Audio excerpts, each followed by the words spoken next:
సిలువను గూర్చిన వార్త నశించుచున్న వారికి వెర్రితనముగా ఉన్నది గాని రక్షింపబడి ఉన్న మనకు దేవుని శక్తి అయి ఉన్నది. ఈ వాక్యంలో మనకి రెండు గుంపులు కనిపిస్తాయి. ఒకటి రక్షింపబడిన వారి గుంపు, రెండు నశించిపోయే వారి గుంపు. రక్షింపబడిన వారి గుంపు అంటే బాప్తిస సాక్ష్యం తీసుకొని దేవుణ్ణి సొంత రక్షకునిగా అంగీకరించి నిజమైన దేవుడు యేసుక్రీస్తు అని తెలుసుకున్నవారు. రెండవ గుంపు నశించిపోతున్న వారి గుంపు. బాప్తిసం తీసుకోకుండా దేవుని సొంత రక్షకునిగా అంగీకరించిన వారి గుంపు.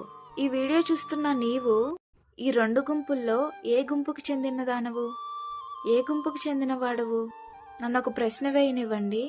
కొంతమంది ఉంటారు, వారు క్రైస్తవులే, కానీ చిన్నప్పటి నుంచి సండే స్కూల్కి వెళ్తారు, ప్రతి ఆదివారం చర్చ్కి వస్తారు, కానీ వారికి బాప్తిస సాక్ష్యం ఉండదు.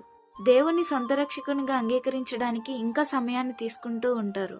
అంటే వారు రక్షింపబడిన వారి గుంపులో కాక నశించిపోతున్న వారి గుంపులో ఉన్నట్లు.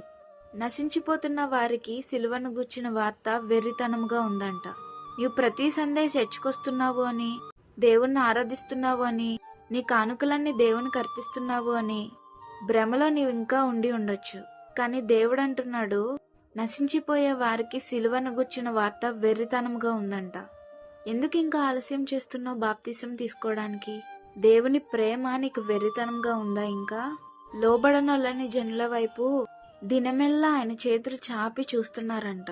మనుషులైతే 1 గంట చూస్తారు, 2 గంటలు చూస్తారు, సంవత్సరం చూస్తారు, 2 సంవత్సరాలు చూస్తారు.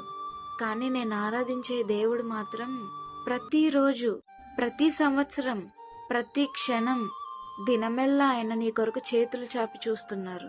ఎందుకు ఇంకా బాప్తీసాన్ని ఆలస్యం చేస్తున్నావు? ఏ కారణం ద్వారా? దయచేసి దేవుని యొక్క ప్రేమను వెర్రితనంగా చూడొద్దు. ఇప్పుడే బాప్తీస సాక్ష్యం తీసుకుందాం. జనులందరి ఎదుట దేవుడు నా సొంత రక్షకుడు, ఆయన మాత్రమే నిజమైన దేవుడు అని బాప్తీస సాక్ష్యాన్ని ఇచ్చి ఆయన యొక్క రాజ్యంలో పాలిపంపులు పొందుదాం. దేవుడు మిమ్మల్ని దీవించునుగాక. వీడియో మరికొంతమందికి మీరు షేర్ చేయండి. ఎవరికైనా వీడియో ఉపయోగపడచ్చు కదా. దేవుడు మిమ్మల్ని దీవించునుగాక. Thank you.